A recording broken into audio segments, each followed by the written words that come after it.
Hi friends, ಎಲ್ಲರಿಗೂ ನಮಸ್ಕಾರ. Friends ನೋಡಿ, ಹೂಗಳು ತುಂಬ ಚೆನ್ನಾಗಿ ಬಂದಿದೆ.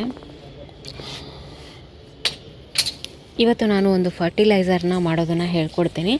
ಮನೆಯಲ್ಲಿ ನಾವು ವೇಸ್ಟ್ ಅಂತ ಬಿಸಾಡ್ತಾ ಇರ್ತೀವಿ, ಆ ಥರದ್ದನ್ನು ತೊಗೊಂಡ್ಬಿಟ್ಟು ನಾವು ಮನೆಯಲ್ಲಿ ಯಾವ ರೀತಿಯಾಗಿ ಫರ್ಟಿಲೈಸರ್ನ ರೆಡಿ ಮಾಡ್ಕೋಬಹುದು ಅನ್ನೋದನ್ನು ತಿಳಿಸ್ಕೊಡ್ತೀನಿ. ₹1 ಖರ್ಚಿಲ್ದಂಗೆ ನಾವು ಈ ಒಂದು ಫರ್ಟಿಲೈಸರ್ನ ನಾವು ಮಾಡ್ಕೋಬೋದು. ಅದು ಏನು ಹೇಗೆ ಅಂತ ತಿಳಿಸ್ಕೊಡ್ತೀನಿ. ಆ ಒಂದು ಫರ್ಟಿಲೈಸರ್ನ ನೀವು ಯೂಸ್ ಮಾಡೋದ್ರಿಂದ ಏನಂದರೆ ನಿಮ್ಮ ಗಿಡಗಳ ಗ್ರೋತು ತುಂಬ ಚೆನ್ನಾಗಾಗುತ್ತೆ. ಆಮೇಲೆ ಈ ಒಂದು ಫರ್ಟಿಲೈಸರ್ನ ನಾವು ಗಿಡಗಳಿಗೆ ಹಾಕೋದ್ರಿಂದ ನಮ್ಮ ಗಿಡಗಳ ಗ್ರೋತು ತುಂಬ ಚೆನ್ನಾಗಾಗುತ್ತೆ. ರೂಟ್ಸ್ ಎಲ್ಲ ತುಂಬಾ ಇಂಪ್ರೂವ್ಮೆಂಟ್ ಆಗುತ್ತೆ. ಆಮೇಲೆ ಗಿಡಗಳ ಬೆಳವಣಿಗೆ ಚೆನ್ನಾಗಿರುತ್ತೆ. ಹೂಗಳು ಬರ್ತಾ ಇಲ್ಲ ಅನ್ನೋ ಗಿಡದಲ್ಲಿ ಹೂಗಳು ಬರೋಕ್ಕೆ ಶುರುವಾಗುತ್ತೆ. ಆಮೇಲೆ ನೀವು ಹಣ್ಣಿನ ಗಿಡಗಳಲ್ಲಿ ಹಣ್ಣು ಕಾಯಿ ಬಿಡ್ತಾ ಇಲ್ಲ, ಹೂ ಉದುರೋಗ್ತಾ ಇದೆ ಅಂದರೆ ಆ ಗಿಡಗಳಿಗೂ ಕೂಡ ಈ ಒಂದು ಫರ್ಟಿಲೈಸರ್ನ ಮಾಡಿ ಹಾಕೋಬೋದು. ತುಂಬಾ ಒಳ್ಳೆ ಫರ್ಟಿಲೈಸರು.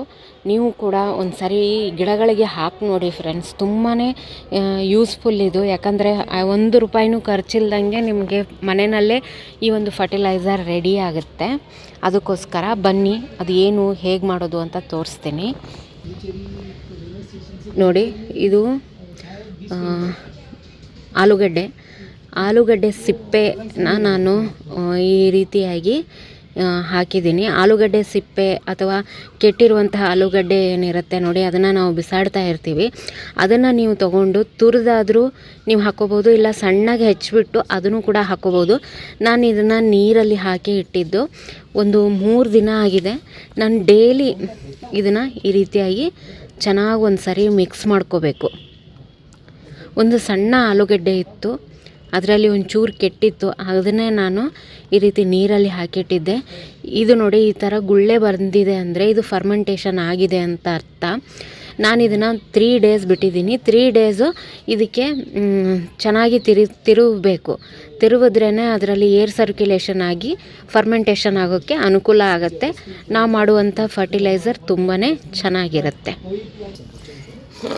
ಇದನ್ನು ಈ ರೀತಿಯಾಗಿ ನಾನು 3 ದಿನ ಬಿಟ್ಟಿದ್ದೆ. ನಾನು ಅದನ್ನು ವಿಡಿಯೋ ಮಾಡಿಲ್ಲ ಹಾಕಿರೋದನ್ನು. 3 ದಿನ ಆದಮೇಲೆ ಈ ರೀತಿಯಾಗಿರುತ್ತೆ. ಒಂದು ಸ್ವಲ್ಪ ಸ್ಮೆಲ್ ಇರುತ್ತೆ ಇದನ್ನು ಏನಂದರೆ ಒಂದರಲ್ಲಿ ಜರಡಿ ಹಿಡ್ಕೊತೀನಿ ನಾನು. ಯಾಕೆ ಅಂದರೆ ಈ ರೀತಿ ಜರಡಿ ಯಾಕೆ ಹಿಡ್ಕೋಬೇಕು ಅಂದರೆ, ಈಗ ಚಳಿಗಾಲ ಇದೆ. ಚಳಿಗಾಲದಲ್ಲಿ ಏನಂದರೆ ಈ ಸಿಪ್ಪೆಗಳನ್ನೆಲ್ಲ ನಾವು ಹಾಕಿದ್ರೆ ಏನಾಗುತ್ತೆ, ಕೆಲವೊಂದು ಸಾರಿ ಬೂಸ್ಟ್ ಬರೋ ಚಾನ್ಸಸ್ ಇರುತ್ತೆ, ಫಂಗಸ್ ಬರೋ ಚಾನ್ಸಸ್ ಇರುತ್ತೆ ಗಿಡಗಳಲ್ಲಿ. ಅದಕ್ಕೋಸ್ಕರ ನಾವು ಆದಷ್ಟು ಇದನ್ನು ಈ ಥರ ಸೋಸಿಬಿಟ್ಟು ಯೂಸ್ ಮಾಡ್ಕೋಬೇಕು.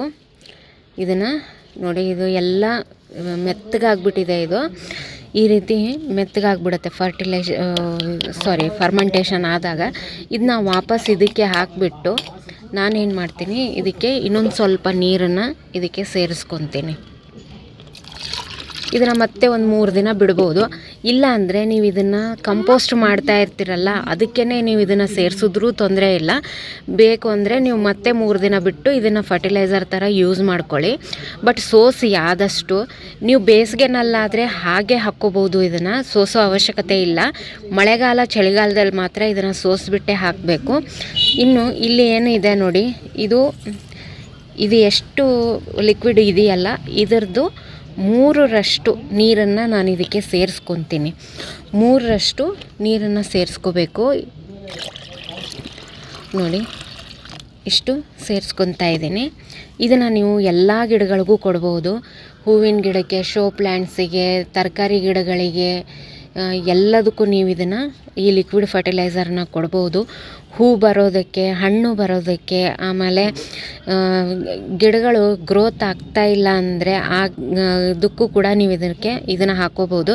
ಯಾಕಂದರೆ ಇದರಲ್ಲಿ ಮ್ಯಾಗ್ನೇಷಿಯಮ್, ಸಲ್ಫರ್, ಫಾಸ್ಫರಸ್ ಎಲ್ಲ ಇರುತ್ತೆ. ಇದು ಪೊಟ್ಯಾಷಿಯಮ್ ಇರುತ್ತೆ. ಹಾಗಾಗಿ ನೀವು ಎಲ್ಲ ಗಿಡಗಳಿಗೂ ಇದನ್ನು ಯೂಸ್ ಆಗುತ್ತೆ. ತರಕಾರಿಗಳು ನಮಗೆಷ್ಟು ಒಳ್ಳೆಯದಲ್ಲ, ಹಾಗೆ ಗಿಡಗಳಿಗೂ ಕೂಡ ತುಂಬಾ ಒಳ್ಳೆಯದು ಅಂತಲೇ ಹೇಳ್ಬೋದು. ನೋಡಿ, ನಾನಿಲ್ಲಿ ಈ ಒಂದು ಅಡಿಕೆ ಹೂವು, ವೈಟ್ ಕಲರ್ ಅಡಿಕೆ ಹೂವು ಏನಿದೆಯಲ್ಲ, ಇದಕ್ಕೆ ನಾನು ಹಾಕ್ಕೋತಾ ಇದ್ದೀನಿ.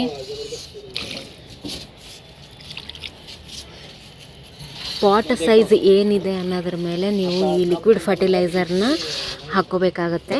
ನೀವು ಎಲ್ಲ ಗಿಡಗಳಿಗೂ ಇದನ್ನು ನೀವು ಹಾಕ್ಕೋಬೋದು. ತುಳಸಿ ಗಿಡಕ್ಕೂ ಕೂಡ ಹಾಕ್ಕೋಬೋದು, ಹಸಿಮೆಣಸಿನ್ಕಾಯಿ ಗಿಡಕ್ಕೂ ಕೂಡ ಹಾಕ್ಕೋಬೋದು.